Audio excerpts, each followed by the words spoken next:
Basil, this is extraordinary. I must see Dorian Gray. Howard got up from the seat and walked up and down the garden. After some time he came back. Harry, he said, Dorian Gray is to me simply a motive in art. You might see nothing in him. I see everything in him. He is never more present in my work than when no image of him is there. He is a suggestion, as I have said, of a new manner. I find in him the curves of certain lines, and the loveliness and subtleties of certain colors. That is all. Then why won't you exhibit his portrait? Asked Lord Henry. Because without intending it, I have put into it some expression of all this curious artistic idolatry, of which, of course, I have never cared to speak to him.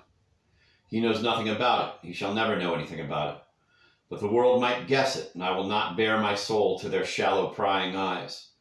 My heart shall never be put under their microscope. There's too much of myself in the thing. Harry, too much of myself.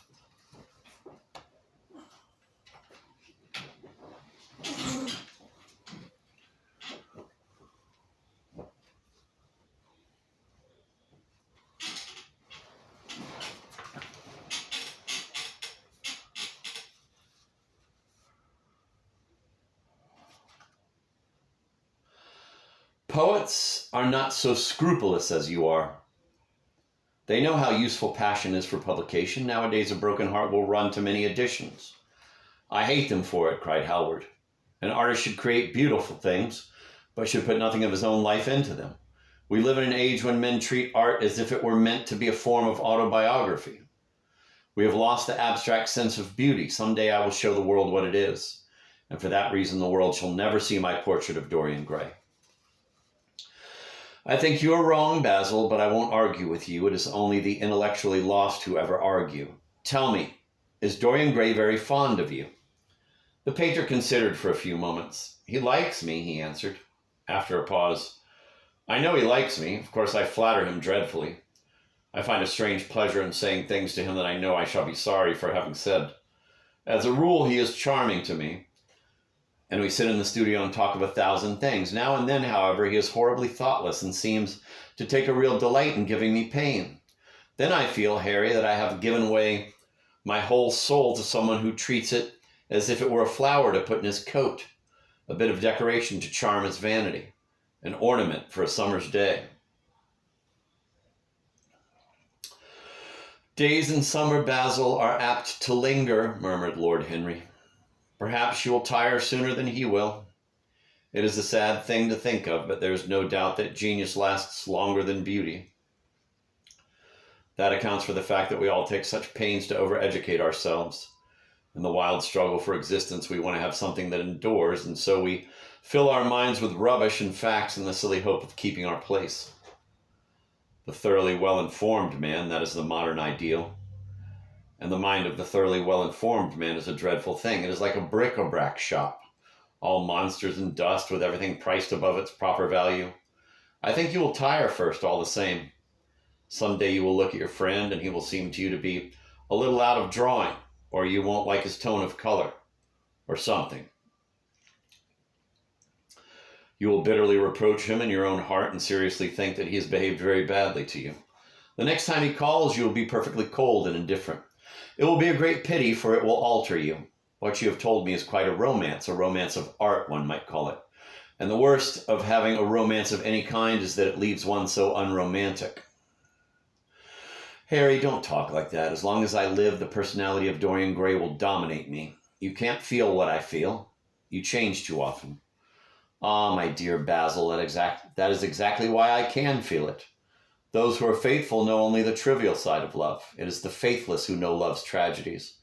And Lord Henry struck a light on a dainty silver case and began to smoke a cigarette with a self-conscious and satisfied air, as if he had summed up the world in a phrase. There was a rustle of chirruping sparrows in the green lacquer leaves of the ivy.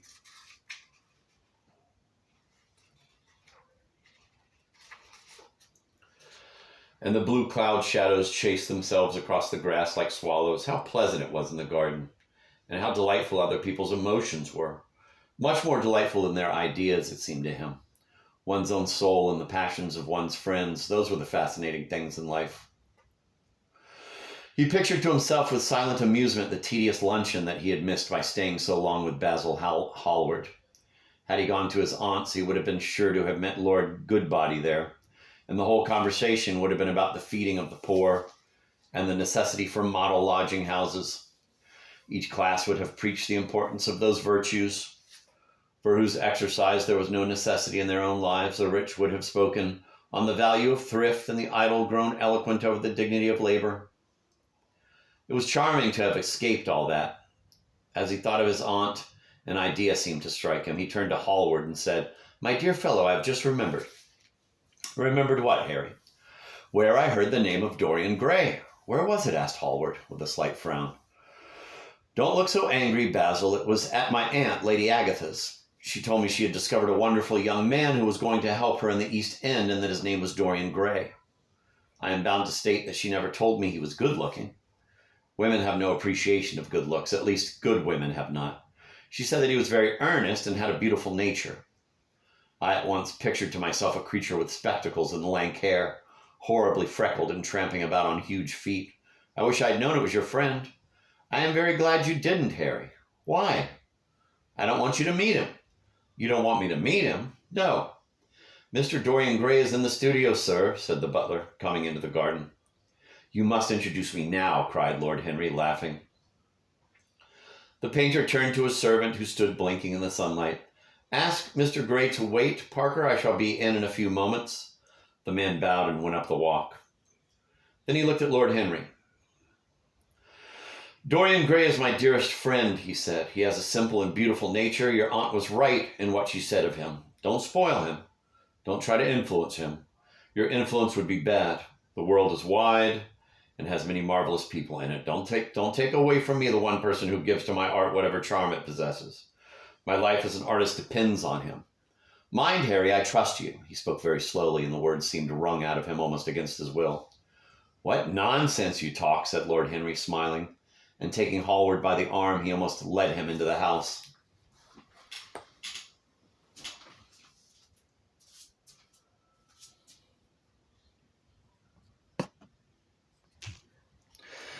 Chapter 2. As they entered, they saw Dorian Gray. He was seated at the piano with his back to them, turning over the pages of a volume of Schumann's forest scenes. "You must lend me these, Basil," he cried. "I want to learn them. They are perfectly charming." "That entirely depends on how you sit today, Dorian." "Oh, I am tired of sitting, and I don't want a life-size portrait of myself," answered the lad, swinging round on the music stool in a willful, petulant manner. When he caught sight of Lord Henry, a faint blush colored his cheeks for a moment, and he started up. "I beg your pardon, Basil, but I didn't know you had anyone with you. This is Lord Henry Wotton, Dorian, an old Oxford friend of mine. I've just been telling him what a capital sitter you were, and now you have spoiled everything." "You have not spoiled my pleasure in meeting you, Mr. Gray," said Lord Henry, stepping forward and extending his hand. "My aunt has often spoken to me about you. You are one of her favorites, and, I am afraid, one of her victims also." "I am in Lady Agatha's black books at present," answered Dorian with a funny look of penitence. "I promised to go to a club in Whitechapel with her last Tuesday, and I really forgot all about it. We were to have played a duet together, 3 duets, I believe. I don't know what she will say to me. I am far too frightened to call. Ah, I will make your peace with my aunt. She is quite devoted to you. And I don't think it really matters about your not being there. The audience probably thought it was a duet. When Aunt Agatha sits down to the piano, she makes quite enough noise for 2 people."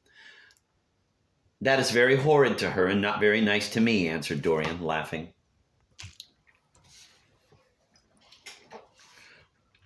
Lord Henry looked at him. Yes, he was certainly wonderfully handsome, with his finely curved scarlet lips, his frank blue eyes, his crisp gold hair. There was something in his face that made one trust him at once. All the candor of youth was there, as well as youth's passionate purity. One felt that he had kept himself unspotted from the world. No wonder Basil Hallward worshipped him. "You are too charming to go in for philanthropy, Mr. Gray, far too charming." And Lord Henry flung himself down on the divan and opened his cigarette case.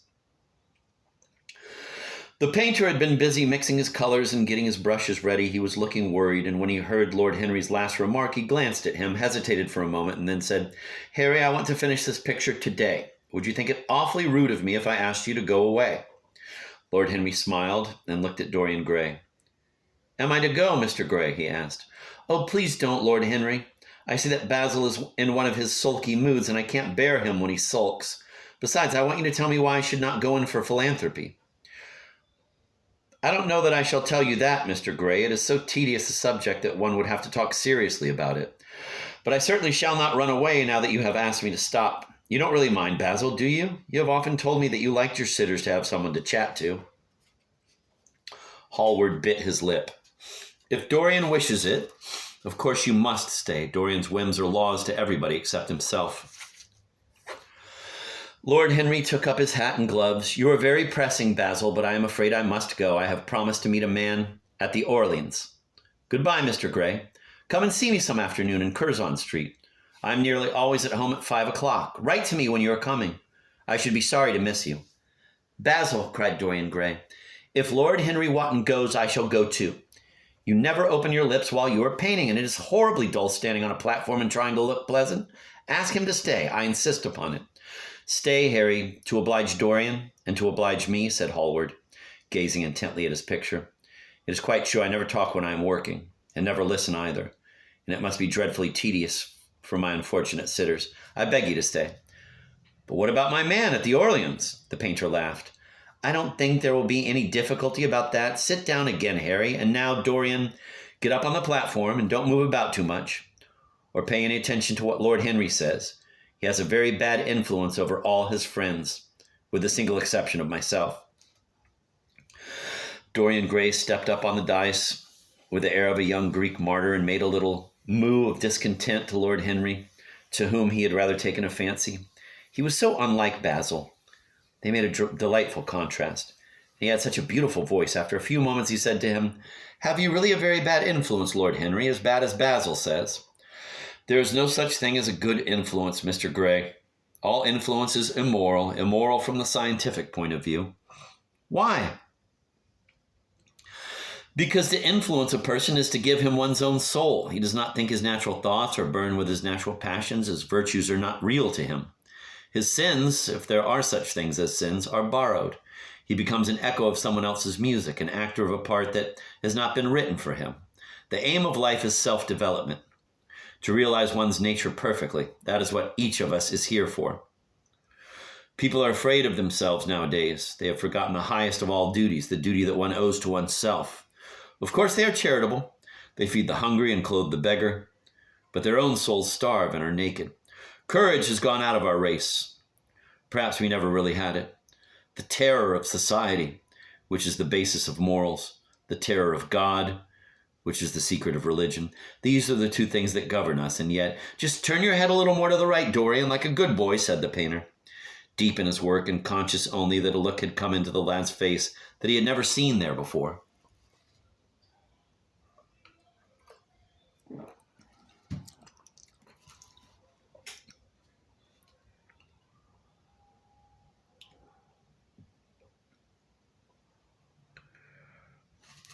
"And yet," continued Lord Henry in his low musical voice and with that graceful wave of the hand that was always so characteristic of him, and that he had even in his Eton days, "I believe that if one man were to live out his life fully and completely, were to give form to every feeling, expression to every thought, reality to every dream, I believe that the world would gain such a fresh impulse of joy that we would forget all the maladies of medievalism and return to the Hellenic ideal, to something finer, richer than the Hellenic ideal, it may be. But the bravest man amongst us is afraid of himself. The mutilation of the savage has its tragic survival in the self-denial that mars our lives. We are punished for our refusals. Every impulse that we strive to strangle broods in the mind and poisons us. The body sins once and has done with its sin, for action is a mode of purification. Nothing remains then but the recollection of a pleasure or the luxury of a regret.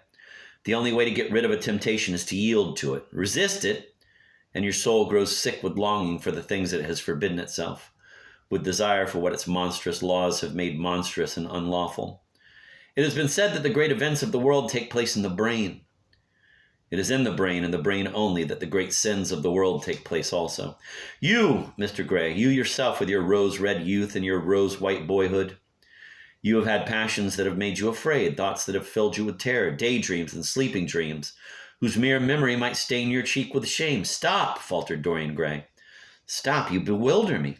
I don't know what to say. There is some answer to you, but I cannot find it. Don't speak, let me think, or rather, let me try not to think. For nearly 10 minutes he stood there, motionless, with parted lips and eyes strangely bright. He was dimly conscious that entirely fresh influences were at work within him. Yet they seemed to him to have come really from himself. The few words that Basil's friend had said to him, words spoken by chance, no doubt, and with willful paradox in them, had touched some secret chord that had never been touched before, but that he felt was now vibrating and throbbing to curious pulses. Music had stirred him like that. Music had troubled him many times, but music was not articulate. It was not a new world, but rather another chaos that it created in us. Words, mere words, how terrible they were, how clear and vivid and cruel. One could not escape from them, and yet what a subtle magic there was in them. They seemed to be able to give a plastic form to formless things and to have a music of their own as sweet as that of the viol or the lute. Mere words, was there anything so real as words? Yes, there had been things in his boyhood that he had not understood. He understood them now. Life suddenly became fiery-colored to him. It seemed to him that he had been walking in fire. Why had he not known it? With his subtle smile, Lord Henry watched him. He knew the precise psychological moment when to say nothing. He felt intensely interested. He was amazed at the sudden impressions that his words had produced. And remembering a book that he had read when he was 16, a book which had revealed to him much that he had not known before, he wondered whether Dorian Gray was passing through a similar experience. He had merely shot an arrow into the air. Had it hit the mark? How fascinating the lad was. Hallward painted away with that marvelous bold touch of his that had the true refinement and perfect delicacy that in art at any rate comes only from strength. He was unconscious of the silence. "Basil, I am tired of standing," cried Dorian Gray suddenly. "I must go out and sit in the garden. The air is stifling here. My dear fellow, I am so sorry. When I am painting, I can't think of anything else, but you never sat better. You were perfectly still, and I have caught the effect I wanted. The half-parted lips and the bright look in the eyes. I don't know what Harry has been saying to you, but he has certainly made you have the most wonderful expression. I suppose he has been paying you compliments. You mustn't believe a word that he says." "He has certainly not been paying me compliments. Perhaps that is the reason that I don't believe anything he has told me." "You know you believe it all," said Lord Henry, looking at him with his dreamy, languorous eyes. "I will go out to the garden with you. It is horribly hot in the studio, Basil. Let us have something iced to drink, something with strawberries in it." "Certainly, Harry. Just touch the bell, and when Parker comes, I will tell him what you want. I have got to work up this background, so I will join you later on. Don't keep Dorian too long. I've never been in better form for painting than I am today. This is going to be my masterpiece. It is my masterpiece as it stands." Lord Henry went out to the garden and found Dorian Gray burying his face in the great cool lilac blossoms, feverishly drinking in their perfume as if it had been wine. He came close to him and put his hand upon his shoulder. "You are quite right to do that," he murmured. "Nothing can cure the soul but the senses, just as nothing can cure the senses but the soul." The lad started and drew back. He was bareheaded, and the leaves had tossed his rebellious curls and tangled all their gilded threads. There was a look of fear in his eyes, such as people have when they are suddenly awakened. His finely chiseled nostrils quivered, and some hidden nerve shook the scarlet of his lips and left them trembling. "Yes," continued Lord Henry, "that is one of the great secrets of life, to cure the soul by means of the senses and the senses by means of the soul. You are a wonderful creation. You know more than you think you know, just as you know less than you want to know." Dorian Gray frowned and turned his head away. He could not help liking the tall, graceful young man who was standing by him. His romantic olive-colored face and worn expression interested him. There was something in his low, languid voice that was absolutely fascinating. His cool, white, flower-like hands even had a curious charm. They moved as he spoke like music and seemed to have a language of their own. But he felt afraid of him and ashamed of being afraid. Why had it been left for a stranger to reveal to him himself? He had known Basil Hallward for months, but the friendship between them had never altered him. Suddenly there had to come someone across his life who seemed to have disclosed to him life's mystery. And yet, what was there to be afraid of? He was not a schoolboy or a girl. It was absurd to be frightened.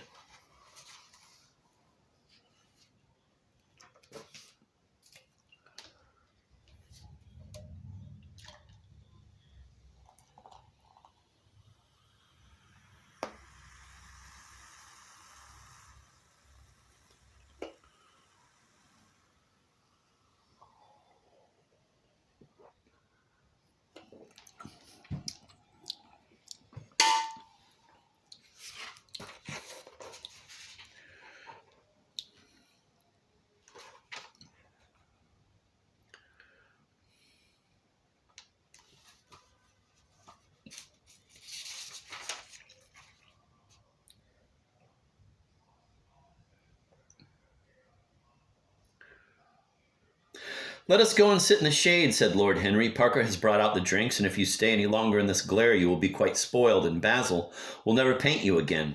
You really must not allow yourself to become sunburnt. It would be unbecoming." "What can it matter?" cried Dorian Gray, laughing as he sat down on the seat at the end of the garden. "It should matter everything to you, Mr. Gray." "Why?" "Because you have the most marvelous youth, and youth is the one thing worth having." "I don't feel that, Lord Henry." "No, you don't feel it now. Some day, when you are old and wrinkled and ugly, when thought has seared your forehead with its lines and passion branded your lips with its hideous fires, you will feel it. You will feel it terribly. Now, wherever you go, you charm the world. Will it always be so? You have a wonderfully beautiful face, Mr. Gray. Don't frown. You have.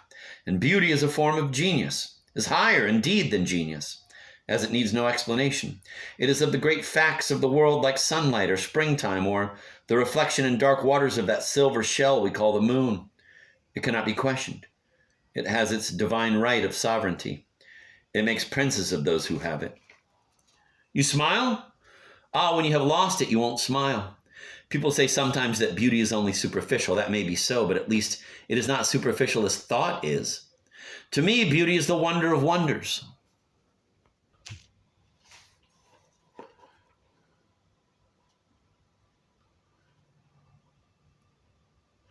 To me, beauty is the wonder of wonders. It is only shallow people who do not judge by appearances.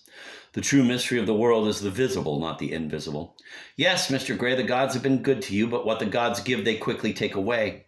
You have only a few years in which to live really, perfectly, and fully. When your youth goes, your beauty will go with it, and then you will suddenly discover that there are no triumphs left for you, or have to content yourself with those mean triumphs that the memory of your past will make more bitter than defeats. Every month as it wanes brings you nearer to something dreadful. Time is jealous of you and wars against your lilies and your roses. You will become sallow and hollow-cheeked and dull-eyed. You will suffer horribly. Ah, realize your youth while you have it. Don't squander the gold of your days listening to the tedious, trying to improve the hopeless failure, or giving away your life to the ignorant, the common, and the vulgar. These are the sickly aims, the false ideals of our age. Live the wonderful life that is in you. Let nothing be lost upon you. Be always searching for new sensations. Be afraid of nothing. A new hedonism, that is what our century wants. You might be its visible symbol. With your personality, there's nothing you could not do. The world belongs to you for a season. The moment I met you, I saw that you were quite unconscious of what you really are, of what you really might be. There was so much in you that charmed me that I felt I must tell you something about yourself. I thought how tragic it would be if you were wasted. For there is such a little time that your youth will last. Such a little time. The common hill flowers wither, but they blossom again. The laburnum will be as yellow next June as it is now. In a month there will be purple stars on the clematis. And year after year the green night of its leaves will hold its purple stars. But we never get back our youth. The pulse of joy that beats in us at 20 becomes sluggish. Our limbs fail, our senses rot, we degenerate into hideous puppets, haunted by the memory of the passions of which we were too much afraid and the exquisite temptations that we had not the courage to yield to. Youth, there's absolutely nothing in the world but youth. Dorian Gray listened, open-eyed and wondering. The spray of lilac fell from his hand upon the gravel. A furry bee came and buzzed around it for a moment. Then it began to scramble all over the oval, stellated globe of the tiny blossoms. He watched it with that strange interest in trivial things that we try to develop when things of high import make us afraid, or when we are stirred by some new emotion for which we cannot find expression, or when some thought that terrifies us lays sudden siege to the brain and calls on us to yield. After a time, the bee flew away. He saw it creeping into the stained trumpet of a Tyrian convolvulus. The flower seemed to quiver and then swayed gently to and fro.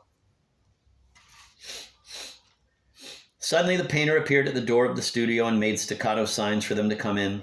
They turned to each other and smiled. "I am waiting," he cried. "Do come in. The light is quite perfect, and you can bring your drinks."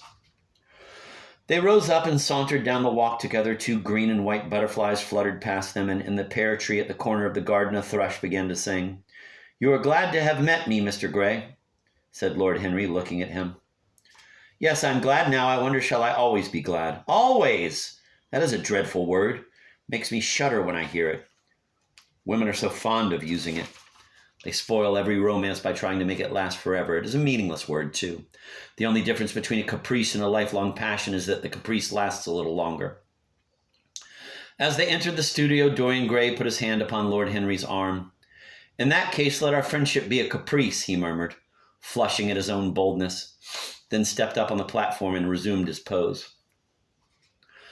Lord Henry flung himself into a large wicker armchair and watched him. The sweep and dash of the brush on the canvas made the only sound that broke the stillness, except when now and then Hallward stepped back to look at his work from a distance. In the slanting beams that streamed through the open doorway, the dust danced and was golden. The heavy scent of the roses seemed to brood over everything. After about a quarter of an hour, Hallward stopped painting, looked for a long time at Dorian Gray, and then for a long time at the picture, biting the end of one of his huge brushes and frowning. "It is quite finished," he cried at last, and stooping down, he wrote his name in long vermilion letters on the left-hand corner of the canvas. Lord Henry came over and examined the picture. It was certainly a wonderful work of art, and a wonderful likeness as well. "My dear fellow, I congratulate you most warmly," he said. "It is the finest portrait of modern times. Mr. Gray, come over and look at yourself." The lad started, as if awakened from some dream. "Is it really finished?" he murmured, stepping down from the platform. "Quite finished," said the painter. "And you have sat splendidly today. I am awfully obliged to you." "That is entirely due to me," broke in Lord Henry. "Isn't it, Mr. Gray?" Dorian made no answer, but passed listlessly in front of his picture and turned towards it. When he saw it, he drew back, and his cheeks flushed for a moment with pleasure. A look of joy came into his eyes, as if he had recognized himself for the first time. He stood there motionless and in wonder, dimly conscious that Hallward was speaking to him, but not catching the meaning of his words. The sense of his own beauty came on him like a revelation. He had never felt it before. Basil Hallward's compliments had seemed to him to be merely the charming exaggerations of friendship. He had listened to them, laughed at them, forgotten them. They had not influenced his nature. Then had come Lord Henry Wotton with his strange panegyric on youth, his terrible warning of its brevity. That had stirred him at the time, and now as he stood gazing at the shadow of his own loveliness, the full reality of the description flashed across him. Yes, there would be a day when his face would be wrinkled and wizen, his eyes dim and colorless, the grace of his figure broken and deformed. The scarlet would pass away from his lips and the gold steal from his hair. The life that was to make his soul would mar his body. He would become dreadful, hideous, and uncouth. As he thought of it, a sharp pang of pain struck through him like a knife and made each delicate fiber of his nature quiver. His eyes deepened into amethyst, and across them came a mist of tears. He felt as if a hand of ice had been laid on his heart. "Don't you like it?" cried Hallward at last, stung a little by the lad's silence, not understanding what it meant. "Of course he likes it," said Lord Henry. "Who wouldn't like it? It is one of the greatest things in modern art. I will give you anything you like to ask for it. I must have it." "It is not my property, Harry." "Whose property is it?" "Dorian's, of course," answered the painter. "He is a very lucky fellow." "How sad it is," murmured Dorian Gray, his eyes still fixed upon his own portrait. "How sad it is I shall grow old and horrible and dreadful. But this picture will remain always young. It will never be older than this particular day of June. If it were only the other way, if it were I who was to be always young and the picture that was to grow old. For that, I would give everything. Yes, there is nothing in the whole world I would not give. I would give my soul for that." "You would hardly care for such an arrangement, Basil," cried Lord Henry, laughing. "It would be rather hard lines on your work." "I should object very strongly, Harry," said Hallward. Dorian Gray turned and looked at him. I believe you would, Basil. You like your art better than your friends. I am no more to you than a green bronze figure. Hardly as much, I dare say. The painter stared in amazement. It was so unlike Dorian to speak like that. What had happened? He seemed quite angry. His face was flushed and his cheeks burning.